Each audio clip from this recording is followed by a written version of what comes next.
Hello friends, हम लोग कक्षा 11वीं रसायन विज्ञान एनसीईआरटी का दूसरा चैप्टर पढ़ रहे हैं, परमाणु की संरचना। ये इसका 14वां वीडियो है। इसके पिछले वीडियो में मैंने आपको अफबाउ का नियम और पॉली अपवर्जन नियम बता दिया है कि कैसे कोशों में उपकोशों में इलेक्ट्रॉन भरते हैं। अब इसमें कुछ चीज बाकी रह गया है, तो इसमें है हुंड का अधिकतम बहुपता का नियम। ठीक है, तो इस नियम में हम ये देखेंगे कि किसी एक कक्षक में अधिकतम 2 इलेक्ट्रॉन रहेंगे।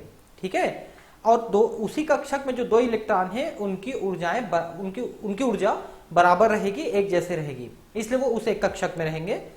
लेकिन दोनों का जो चक्रण है वो विपरीत रहेगा, एक राइट हैंडेड चक्रण रहेगा तो एक लेफ्ट हैंडेड चक्रण रहेगा। तो इस तरह से हुंड के अधिकतम बहुपता का नियम कि एक कक्षक में 2 इलेक्ट्रॉन अधिकतम रह सकते हैं।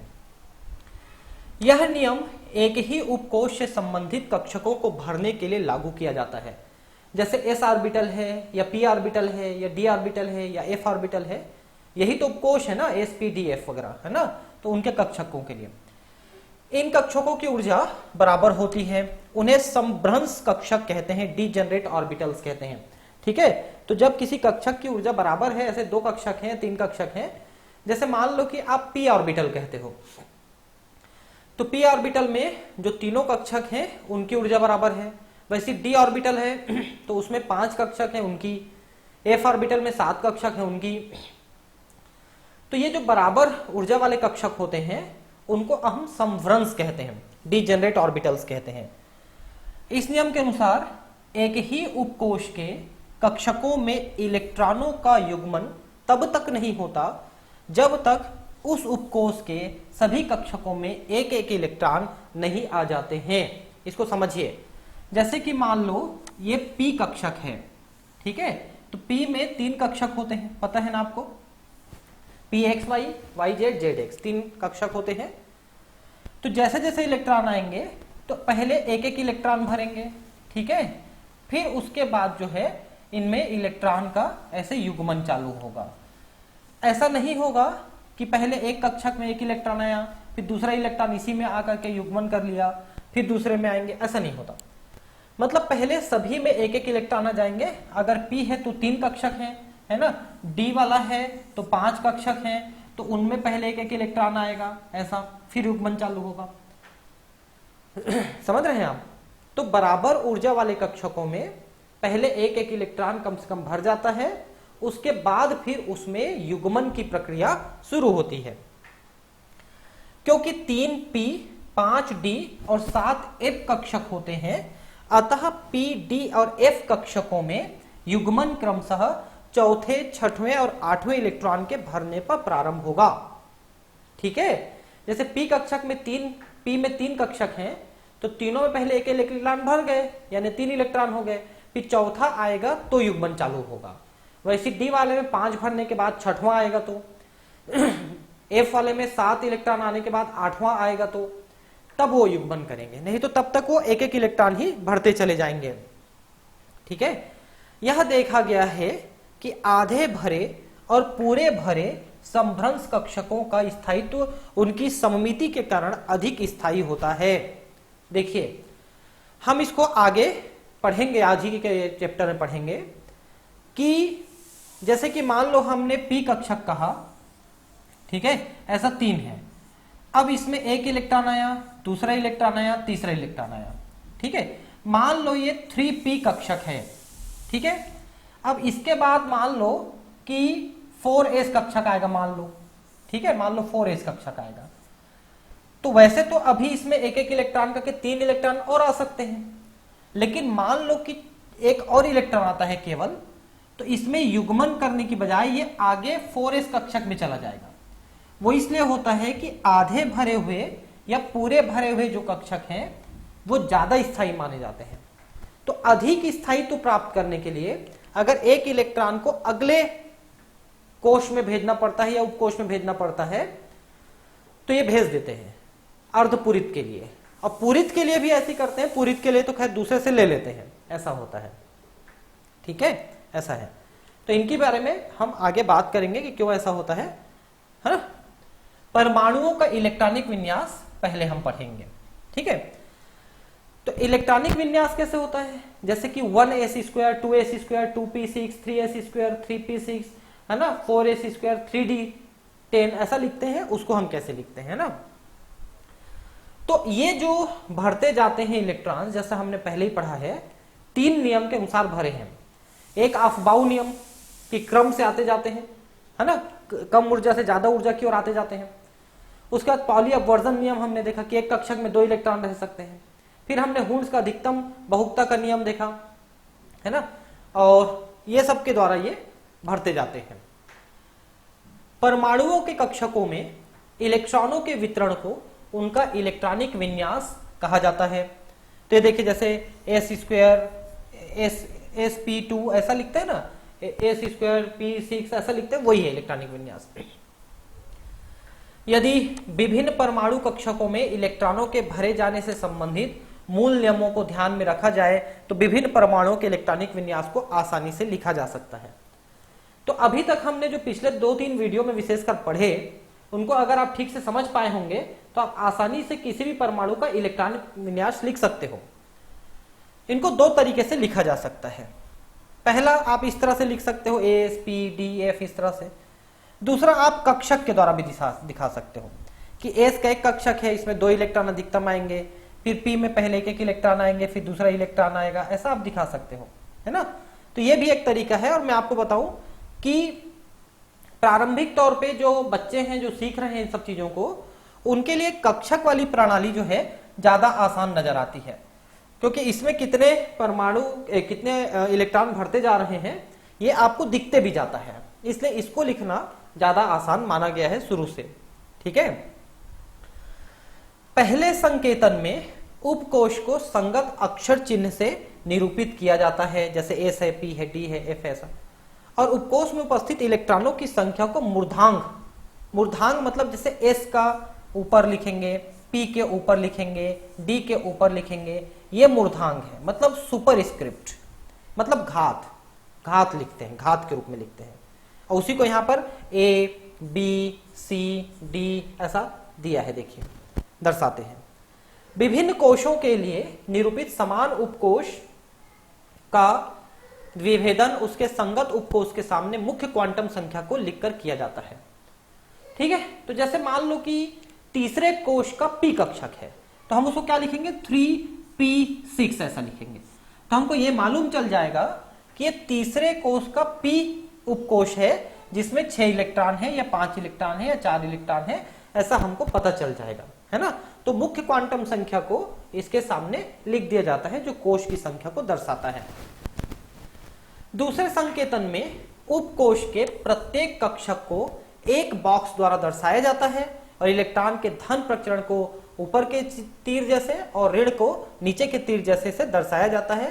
पहले संकेतन की तुलना में दूसरे संकेतन का लाभ यह है कि इसे चारों क्वांटम संख्याओं को दर्शाया जा सकता है। तो अभी मैंने कुछ देर पहले इस बात को बताया भी आपको कि हम बॉक्स पद्धति से लिखेंगे तो आपको ज्यादा समझ में आएगा, क्योंकि इसमें न केवल मुख्य क्वांटम संख्या, दिगंशी क्वांटम संख्या, चुंबकीय क्वांटम संख्या को लिख सकते हो, बल्कि आप चक्रण को भी दिखा सकते हो कि ऊपर का चक्रण है कि नीचे का चक्रण है, ऐसा भी आप दिखा सकते हो। ठीक है। तो चारों क्वांटम संख्याएं इससे आपको दिख जाती हैं। ठीक है। हाइड्रोजन परमाणु में केवल एक ही इलेक्ट्रॉन होता है जो सबसे कम ऊर्जा वाले कक्षक में जाता है, जिसे 1s कक्षक कहते हैं। तो पहला ही कक्षक है 1s, तो पहला इलेक्ट्रॉन देखिए 1s1 ऐसा गया है। तो इसको हम अगर पहले वाली पद्धति में लिखेंगे तो हाइड्रोजन का होगा 1s1 ऐसा होगा। हीलियम का कैसा होगा, 1s² ऐसा लिखेंगे अपन, है ना। तो कितने इलेक्ट्रॉन किस उपकोश में है, किस कोश के उपकोश में है, इनको हम इस तरह से लिखते हैं। ठीक है। ठीक। अतः हाइड्रोजन परमाणु का इलेक्ट्रॉनिक विन्यास 1s1 होता है। इसका अर्थ यह है कि इसके 1s कक्षक में एक इलेक्ट्रॉन होता है और हीलियम का दूसरा इलेक्ट्रॉन भी 1s कक्षक में ही जाता है। अतः हीलियम का इलेक्ट्रॉनिक विन्यास 1s² होता है, जैसा ऊपर बताया गया है। 2 इलेक्ट्रॉन एक दूसरे से विपरीत प्रचरण में होते हैं, उसे कक्षक में आरेख द्वारा देखा जा सकता है, लिखा जा सकता है। तो आप देख सकते हैं कि हाइड्रोजन में एक ही इलेक्ट्रॉन है, तो ऊपर के चिन्ह द्वारा दिखा दिया है हमने, और इसमें इलेक्ट्रॉनिक विन्यास 1s1 हम लिखेंगे। हीलियम में दोनों इलेक्ट्रॉन हैं, एक ही कोश में है, और इसको हम एक ऊपर एक नीचे के चक्रण में दिखा सकते हैं, क्योंकि ऐसे चक्रण वाले इलेक्ट्रॉन ही एक साथ रह सकते हैं। और ये प्राकृतिक तौर पे निश्चित भी रहता है कि मान लो हीलियम में 2 इलेक्ट्रॉन हैं, तो 2 इलेक्ट्रॉन तभी उसमें एक साथ हैं जब उनके विपरीत चक्रण हैं। मतलब प्राकृतिक तौर पे निर्धारित है कि उसमें है तो वो ऐसे ही है, इसलिए है। दूसरा कोई इलेक्ट्रॉन वहां पर नहीं रह सकता। अगर दोनों सीधे या दोनों उल्टे वाले रहेंगे तो वहां पर नहीं हो सकते, इसलिए निर्धारित है कि वो ऐसे ही रहेगा। लिथियम का तीसरा इलेक्ट्रॉन पाउली अपवर्जन सिद्धांत के कारण 1s कक्षक में नहीं जा सकता, क्योंकि 1s कक्षक में अधिकतम एक कक्षक में 2 इलेक्ट्रॉन रह सकते हैं, और पाउली का अपवर्जन नियम यही कहता है कि अधिकतम 2 ही रह सकते हैं। तो अब वो अगले वाले कोश के मतलब 2s में जाएगा, तो 2s में जाता है। इस प्रकार लिथियम का इलेक्ट्रॉनिक विन्यास 1s² 2s1 होगा। ठीक है, और एक और इलेक्ट्रॉन इसमें आ सकता है, तो अतः हम जब बेरिलियम लिखते हैं तो इसमें एक और इलेक्ट्रॉन आ जाएगा, तो अब वो हो जाएगा 1s² 2s², ये बेरिलियम का हो जाता है। अब जब बोरान का हम लिखेंगे तो बोरान में अब अगला इलेक्ट्रॉन कहां जाएगा, तो 2 के p वाले कक्षक में चला जाएगा। तो p कक्षक में एक इलेक्ट्रॉन आ गया। अब देखिए p कक्षक जो है, देखिए आप, ये कैसा बना हुआ है, जैसे ये 1s है, ये 2s है, और ये 2p है। ठीक है, तो हाइड्रोजन में पहले एक इलेक्ट्रॉन इसमें आया, ठीक है, फिर हीलियम में इसी में दूसरा आ गया, फिर लिथियम में एक आया, तो बेरिलियम में एक और आ गया। अब बोरान में अगला वाला इसमें आएगा, है ना, ये 1s है, ये 2s है, ये 2p के 3 कक्षक हैं। तो देखिए बोरान में अब इसमें एक आ गया। ठीक है, इसके बाद अब कार्बन आएगा, तो कार्बन में एक यहां पर और आ जाएगा, है ना। उसके बाद नाइट्रोजन में एक और आ जाएगा, ऐसा है। ठीक है, अब ऑक्सीजन में एक और बढ़ेगा, तो ये ऐसे कर लेगा। ठीक है, ऑक्सीजन में ये देखिए सबको यहां पर लिखा है, देख सकते हैं, है ना। उसके बाद फ्लोरीन आता है, तो एक और आ जाएगा फ्लोरीन का। फिर नियॉन, ये देखिए नियॉन आ गया। अब इनमें कुछ चीजें जो आपको ध्यान देनी है कि पहले, सबसे पहले आपने पढ़ा कि हीलियम में 1s² कंप्लीट हुआ था, मतलब 1s वाला हीलियम में पूरा हुआ था, इसलिए हीलियम जो है पहला वो है नोबेल गैस है। ठीक है, अक्री गैस है।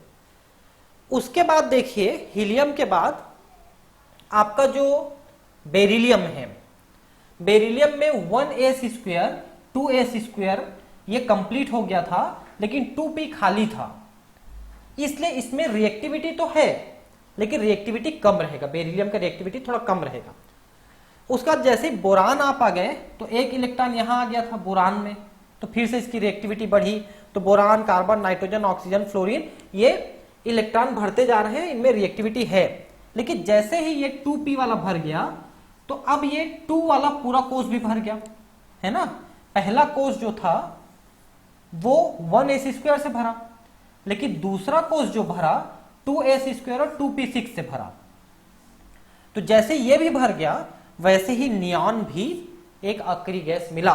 तो सबसे पहले पहला कोष में 2 इलेक्ट्रॉन होने चाहिए अधिकतम, अगर ये भर गया तो हीलियम नोबेल गैस बन गया, क्योंकि अब ये अपने इलेक्ट्रॉन को देना लेना पसंद नहीं करेगा, इसके पास बढ़िया फुलफिल किया हुआ इलेक्ट्रॉन पहले कोष में है।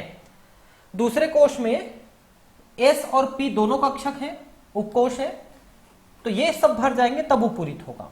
तो ये सब भरता है नियॉन में, तो अगला वाला नियॉन हो गया जो नोबेल गैस हुआ। समझ रहे हैं बात को।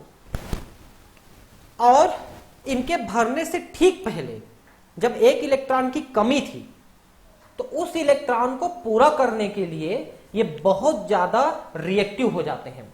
इसलिए देखिए कि नियॉन से पहले जो फ्लोरीन है ना, फ्लोरीन, क्लोरीन, ब्रोमीन, आयोडीन, ये हेलोजन्स हैं। हेलोजन्स मतलब जो साल्ट जल्दी से बना लेते हैं, जल्दी से रिएक्शन कर लेते हैं।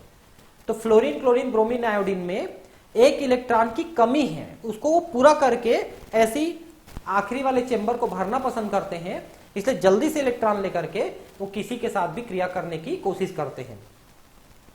इसलिए हेलोजन सबसे ज्यादा रिएक्टिव तत्व हैं, सबसे ज्यादा क्रियाशील तत्व हैं। तो मेरे हिसाब से अब आप थोड़ा थोड़ा ये सब समझने लग गए होंगे कि कैसे हम लिखते हैं इलेक्ट्रॉनिक विन्यास को।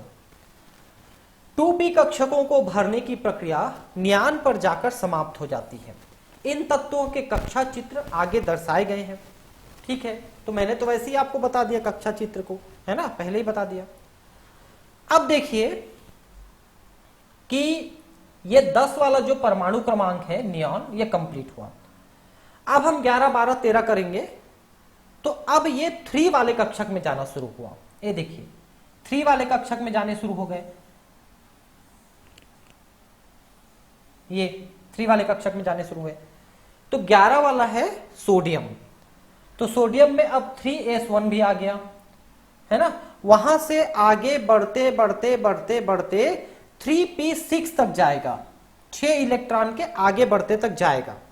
ठीक है, तो 11, 12 यहां तक हुआ, फिर 6 इलेक्ट्रॉन और करिए, तो 12, 6, 18।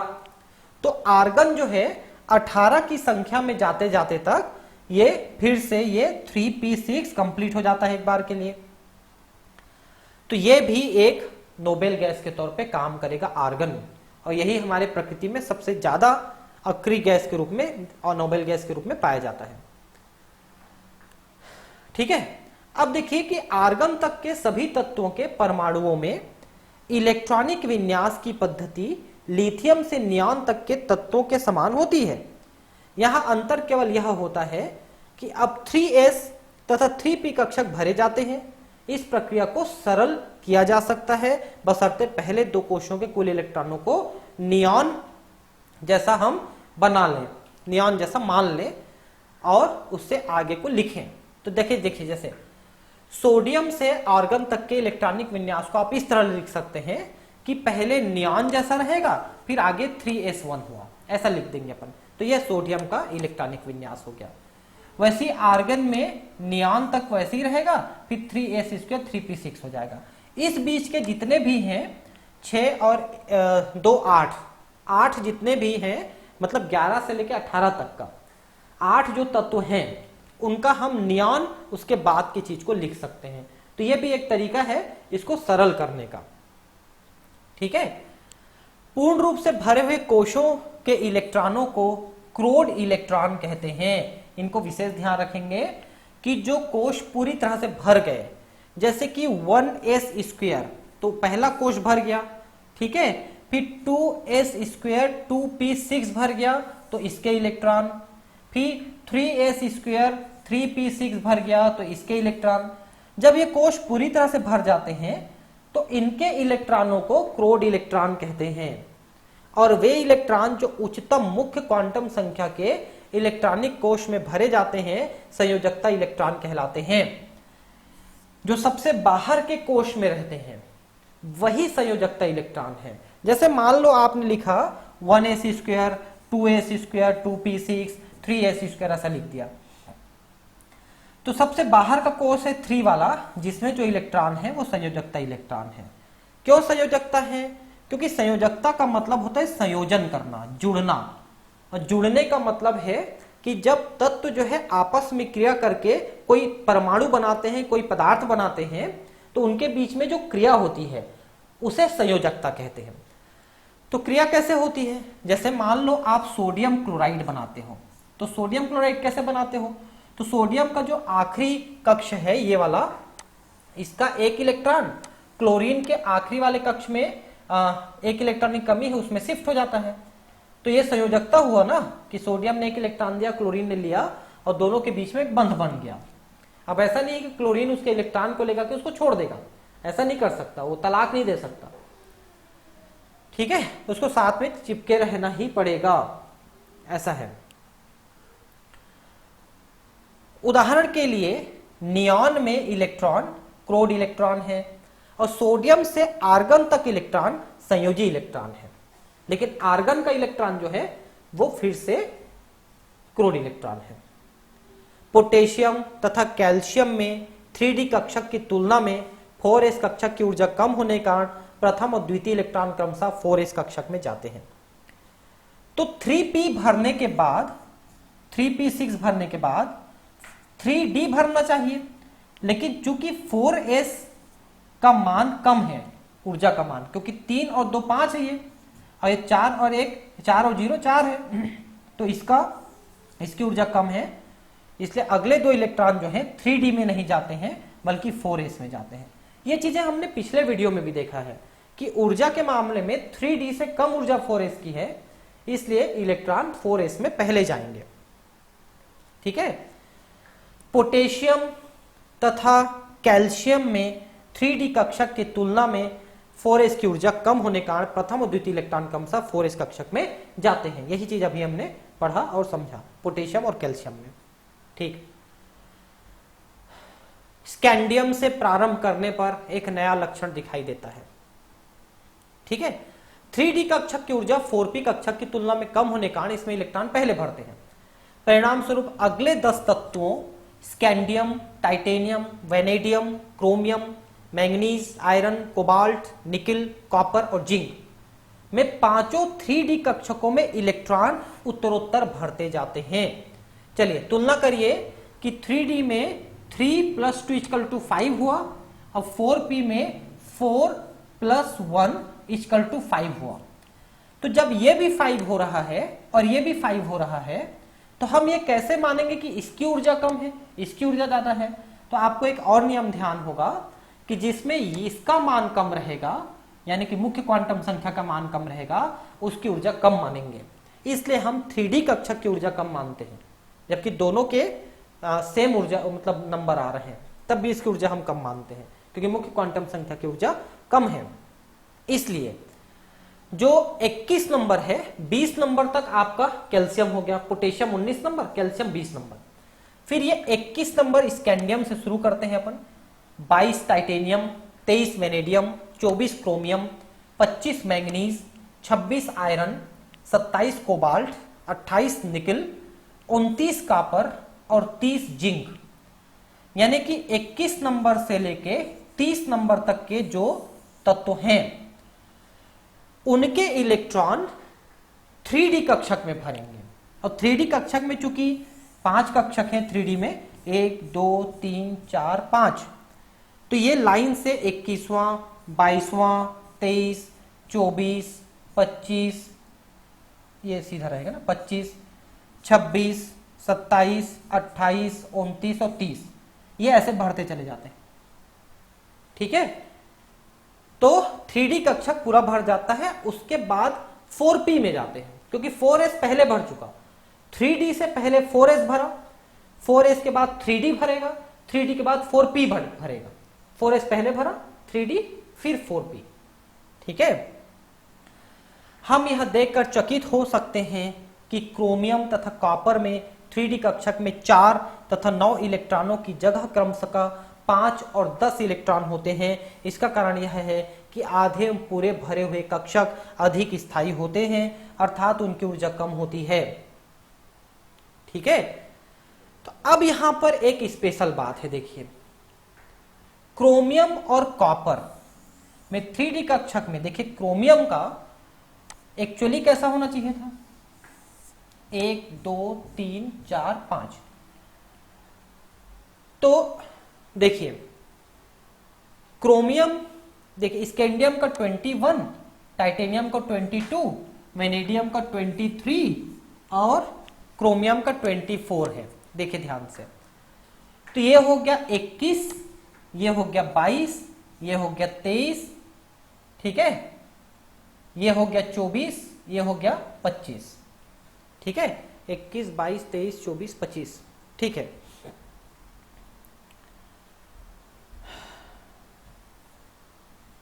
तो देखिए क्रोमियम में कितना हो रहा है, 1 2 3 4 5 है ना। स्कैंडियम का 21 22 23 और ये 24। ये क्रोमियम में 24 होने चाहिए। ठीक है। लेकिन क्रोमियम 24 की जगह 25 हो जाता है। एक इलेक्ट्रॉन ये पहले कक्षक से खींच लेता है। पहले में क्या है, 4s² था, उसमें से 2 इलेक्ट्रॉन में से एक इलेक्ट्रॉन को ये इसमें खींच के ले लिया, ताकि ये अर्धपूरित पूरी तरह से हो जाए, अर्धपूरित हो जाए इसके लिए। ठीक है, अब देखिए ये तो हुआ क्रोमियम का जो अपना एक कम था अर्धपूरित से, उसको पूरा करने के लिए पहले वाले कक्षक से ले लिया। अब आगे हम बात करें, इसमें आगे बढ़ेंगे तो क्रोमियम तथा कॉपर में, अब कॉपर देखिए, कॉपर में ये एक कम होता है 29 होता है, मतलब पेयर होने के बाद ऐसा एक पेयर में कम है, तो भी ये पहले वाले से लेकर के इसको पेयर को कंप्लीट करता है ताकि पूरा भरा हो जाए। तो आधे भरे होने के कारण से एक कम था, आधे भरे होने से एक कम था क्रोमियम में, तो उसने एक आजू बाजू से लेके पूरा कर लिया और आधा भरा हुआ कंप्लीट हुआ। वैसी कॉपर में पूरे भरे होने से एक कम था, तो उसने भी आजू बाजू से एक इलेक्ट्रॉन लेके उसको पूरा भर लिया ताकि वो अधिक स्थायी हो।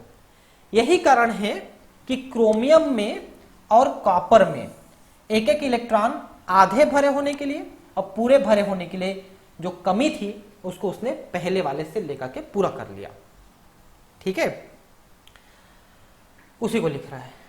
तो यहां पर P3, P6, D5, D10 है ना, F7, F14 इत्यादि विन्यास जिसमें कक्षक या तो आधे या पूरे भरे हैं अधिक स्थायी हो सकते हैं। देखिए P3 मतलब 3 कक्षक P के एक एक इलेक्ट्रॉन द्वारा आधे भरे हो गए, तो ये स्थायी है ना।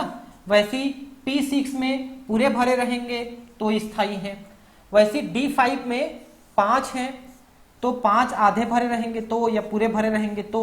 वैसी D वाले में 7 है तो ये आधे भरे रहेंगे तो या पूरे भरे रहेंगे तो। ये मतलब एग्जैक्टली आधे या एग्जैक्टली पूरे भरे रहेंगे तो ज्यादा स्थायी होते हैं। अतः क्रोमियम तथा कॉपर में D5 कॉपर में क्रोमियम में और D10 कॉपर में विन्यास को प्राथमिकता मिलती है, और इसको हम आगे पढ़ेंगे कि क्यों ऐसा होता है कि आधे भरे हुए और पूरे भरे हुए ज्यादा स्थायी होते हैं। इसको हम आगे पढ़ने वाले हैं। 3D कक्षकों के भरने के बाद गैलियम से 4p कक्षकों का भरना शुरू होता है।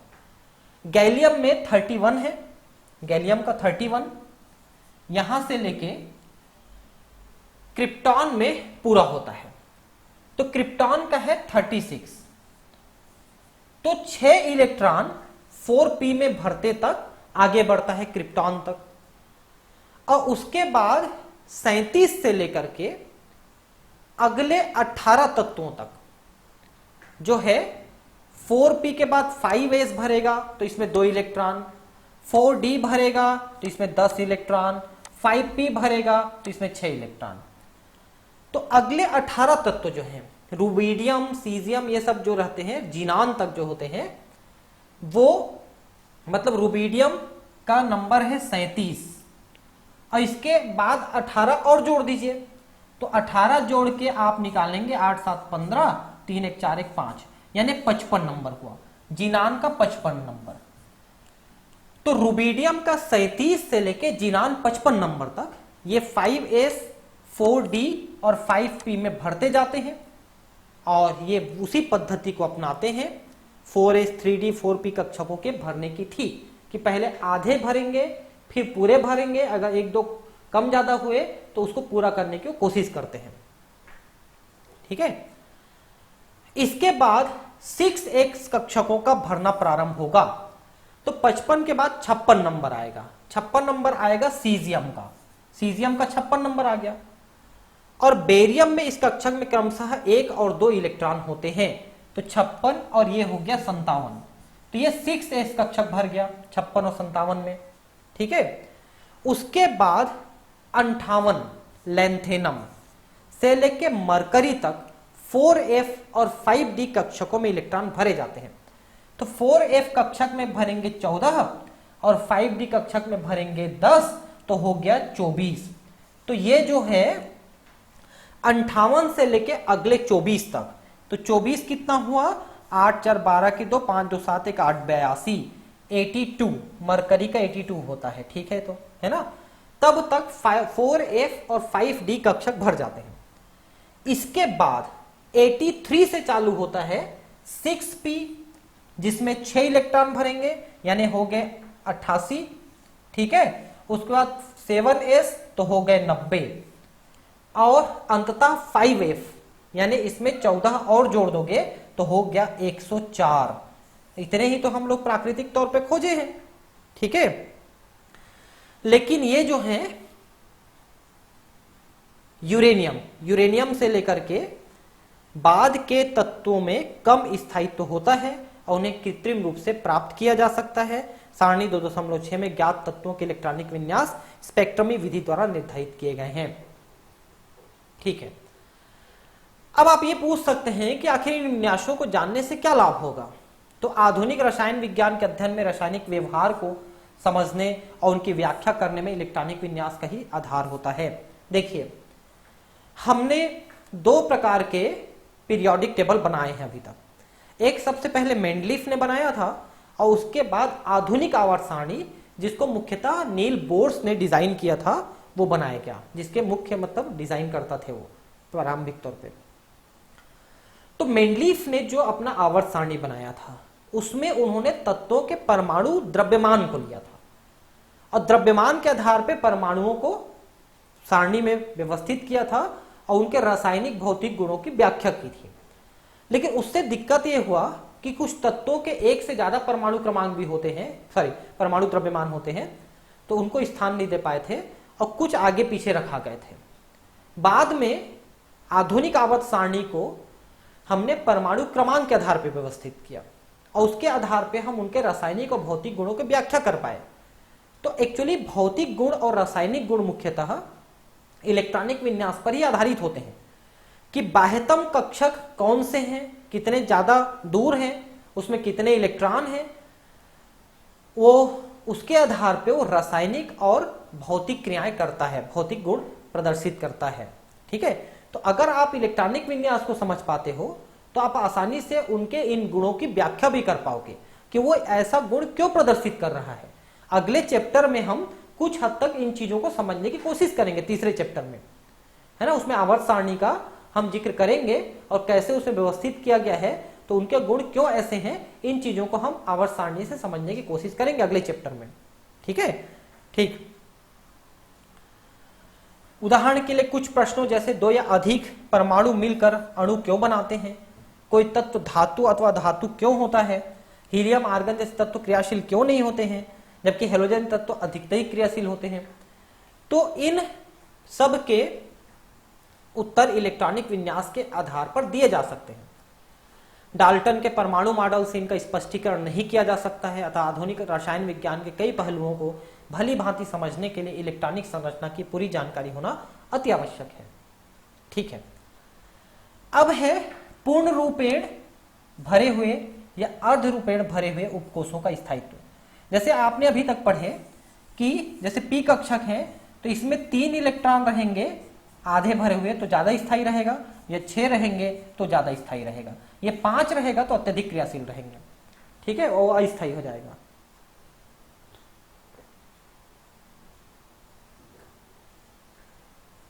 क्या कारण है इसके? किसी तत्व का तलस्थ अवस्था इलेक्ट्रॉनिक विन्यास उसकी न्यूनतम ऊर्जा से संबंधित अवस्था होती है। ये तो आपने पहले से देखा, जिसको ग्राउंड स्टेट कहते हैं, कि शुरू से जैसा उसका इलेक्ट्रॉनिक विन्यास है, जो इलेक्ट्रॉन जहां जहां है अपनी न्यूनतम ऊर्जा वाले स्थान पे है, तो सबसे ज्यादा स्थायी है। अधिकांश परमाणुओं के इलेक्ट्रॉनिक विन्यास भाग 2.6.5 में दिए गए मूलभूत नियमों का अनुसरण करते हैं, ऑफ-बाउ नियम, पॉली नियम, हुंड नियम, इन सबको।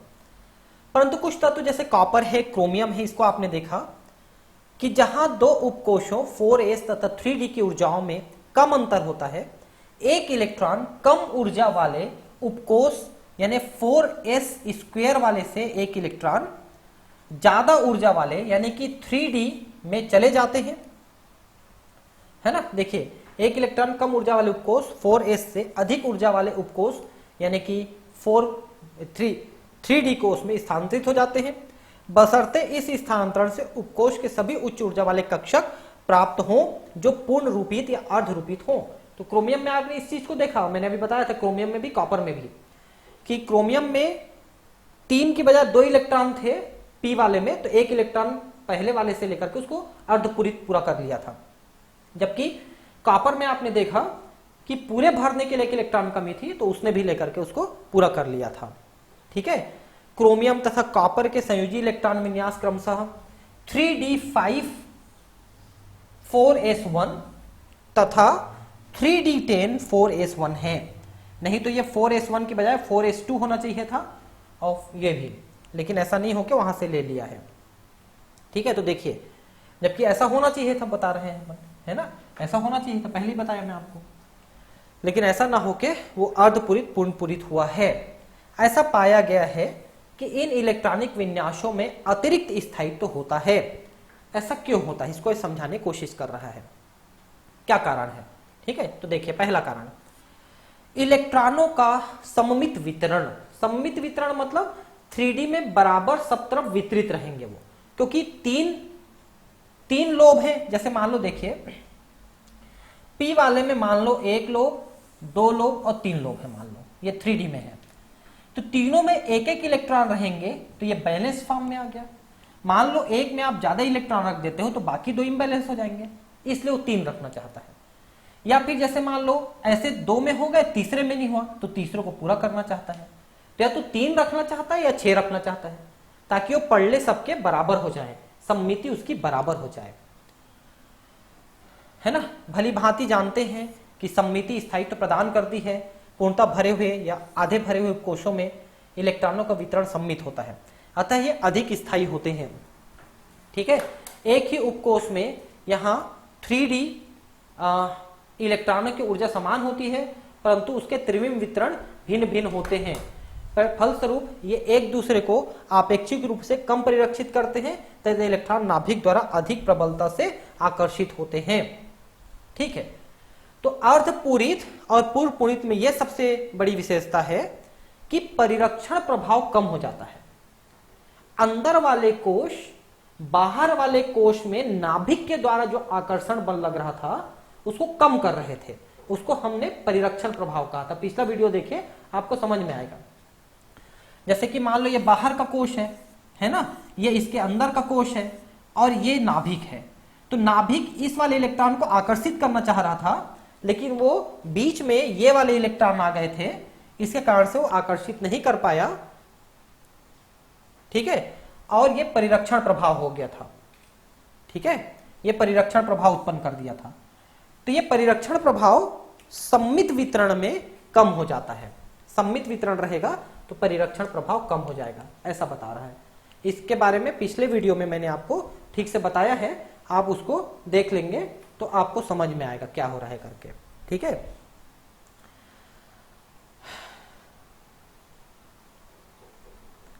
दूसरा, विनिमय ऊर्जा। यह स्थायीकरण प्रभाव तब उत्पन्न होता है जब 2 या अधिक इलेक्ट्रॉन जिनके प्रचक्रण समान होते हैं एक उपकोष के संभ्रंश कक्षकों में उपस्थित होते हैं। ये इलेक्ट्रॉन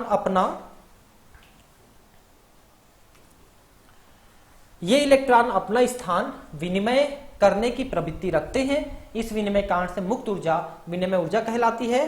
संभावित विनिमयों की संख्या तब अधिकतम होती है जब उपकोष पूर्णतः भरे या अर्धपूरित होते हैं। इसके फलस्वरूप विनिमय ऊर्जा अधिकतम होती है तथा इसी प्रकार स्थायित्व भी अधिकतम होती है। ये देखिए, है ना। तो एक यहां पर देखिए, इलेक्ट्रॉन 1 द्वारा 4 विनिमय, इलेक्ट्रॉन 2 द्वारा 3 विनिमय, इलेक्ट्रॉन 3 द्वारा 2 विनिमय, इलेक्ट्रॉन 1 द्वारा 1 ही विनिमय, चौथे इलेक्ट्रॉन द्वारा। ठीक है, तो D5 विन्यास उसे संभावित विनिमय, मतलब यह है कि एक्सचेंज करते हैं, एक्सचेंज। ठीक है, तो इसको समझ पाए आप लोग। स्थायीकरण प्रभाव तब उत्पन्न होता है जब 2 या अधिक इलेक्ट्रॉन प्रचरण समान होते हैं, एक उपकोष के संभ्रंश कक्षकों में उपस्थित होते हैं। इलेक्ट्रॉन अपना स्थान विनिमय करने की प्रवृत्ति रखते हैं, अदला बदली करने की। जैसे ये इलेक्ट्रॉन इन चारों से अदला बदली कर सकते हैं, अगले चारों से, लेकिन ये अगले चारों से अदला बदली, ये अगले दोनों से, ये अगले एक से, ऐसे अदला बदली कर सकते हैं, बस उसको विनिमय कहते हैं। ठीक है, और इसके कारण से जो मुक्त ऊर्जा होती है, ऊर्जा मुक्त होती है, इसे विनिमय ऊर्जा कहते हैं। संभावित विनिमयों की संख्या तब अधिकतम होती है जब उपकोष पूर्णतः भरे या अर्धपूरित भरे होते हैं। इसके फलस्वरूप विनिमय ऊर्जा अधिकतम होती है तथा इस प्रकार स्थायित्व भी अधिकतम हो जाती है। जब ये इलेक्ट्रॉन एक दूसरे से एक्सचेंज करते हैं ना, तो कुछ ऊर्जा मुक्त हो जाती है, बता रहे हैं, और ऊर्जा मुक्त होगी तो ऊर्जा कम होगी, तो स्थायित्व बढ़ेगी इलेक्ट्रॉन्स की। ये है, आप देखेंगे कि यह ऊर्जा हुंड के नियम का आधार है। समान ऊर्जा के कक्षकों में जाने वाले इलेक्ट्रॉनों के यथासंभव समानांतर प्रचक्रण होते हैं। अन्य शब्दों में अर्धपूरित तथा पूर्ण पूरित कोशों का स्थायित्व पहला आपेक्षिक रूप से कम परिरक्षित होते हैं, दूसरा कम कुलाम्बिक प्रतिकर्षण ऊर्जा, तथा तीन उच्च विनिमय ऊर्जा के कारण होता है। ठीक है, तो इलेक्ट्रॉन एक दूसरे को कम प्रतिकर्षित कर पाते हैं क्योंकि वो एक एक भरे हुए हैं। अब मान लो कि हम इसको भर देते हैं एक और, तो बाकी चारों में विनिमय कम हो जाएगा, इसलिए विनिमय ऊर्जा कम हो जाती है। विनिमय ऊर्जा के बारे में विस्तार से आप अगली कक्षाओं में पढ़ेंगे, लिख रहा है, तो ज्यादा कुछ तो नहीं पढ़ने को मिलता 11 12 दोनों में। ये तत्वों का इलेक्ट्रॉनिक विन्यास दिया हुआ है, हाइड्रोजन से शुरू करके पूरे अंत तक ये जो है 111 नंबर तक ये दिया हुआ है। ठीक है, तो इनका इलेक्ट्रॉनिक विन्यास कैसे हो रहा है देखिए, तो ये चेंबर्स में बांट दिया है। देखिए 1s वाले को एक चेंबर में बांटा है, फिर 2s 2p भरते हैं उनको दूसरे में भर, फिर 3s 3p 3d भरते हैं उनको, फिर 4s भरते हैं 5, ऐसा अलग अलग ये कॉलम बना करके, अलग अलग इसमें रोज बना करके ये इन सब चीजों को डिस्क्राइब किया है। तो सबका लिखा है, देख सकते हैं कि हीलियम का 1s है, सॉरी हाइड्रोजन का 1s है, हीलियम का 1s स्क्वायर है, लिथियम का 1s स्क्वायर 2s1 है ना। बेरिलियम में 4, ये परमाणु क्रमांक दिया है ना, ध्यान रखना, जेड मतलब परमाणु क्रमांक, और ये 1s से शुरू हुआ है, आगे बढ़ते जा रहा है। तो किस तरह से सब में है आप देख सकते हैं। गैलियम का 31 नंबर है ना। तो अब यहां पर देखिए 24 नंबर क्रोमियम को देखिए, स्टार लगाया है, कॉपर में स्टार लगाया है, ऐसी बहुत सारी जगहों पे स्टार लगाया है। तो क्रोमियम का हमने कारण पढ़ा 24 है, तो 1s में 2, 2s में 2, 2p में 6, यहां तक तो ठीक है, ठीक है। लेकिन 3s भी यहां तक भी ठीक है ना। 3p 6 है देखिए, और 3d 5 आ गया, और इसमें 1 आ गया 2 के बजाय। तो इन दोनों में परिवर्तन है, आप देख सकते हैं। इसमें 3 के बाद 4 होना था और इसमें 2 ही होना था, लेकिन ये 4 की जगह 5 है, इसमें 2 की जगह 1 है, ये अंतर है। वैसे कॉपर में आप देख सकते हैं कि यहां पर पूरा भरा होता है 3d10 कॉपर, ये देखो ये 3d10 है, जबकि 9 होना था और ये 2 होना था, तो एक यहां से आ गया, है ना। वैसे ही आगे इनमें सब में आप देख सकते हैं मॉलिब्डेनम है, रुबिडियम है, रोडियम है, सिल्वर है, पैलेडियम है, इन सब में आप देख सकते हैं। तो बहुत सारी विशेषताएं हैं आपके इलेक्ट्रॉनिक विन्यास में, इनको आपको समझना है। तो ठीक है, तो परमाणु संरचना हमारे 14 वीडियो में कंप्लीट हुए। मेरा भी अंदाज था कि 15 वीडियो लगेंगे करके, एग्जैक्टली सही हुआ। अब हम आगे इसमें आपको क्वेश्चन आंसर कराएंगे, जो एनसीईआरटी के पीछे दिए हुए क्वेश्चंस हैं, डिस्क्रिप्टिव क्वेश्चंस, उनको हम सॉल्व कराएंगे। कोशिश करेंगे कुछ आपको ऑब्जेक्टिव भी 25-50 ऑब्जेक्टिव आपको भी साथ में करा दें नीट की तैयारी के लिए। ठीक है दोस्तों, मिलते हैं अगले क्लास में। Thank you, bye.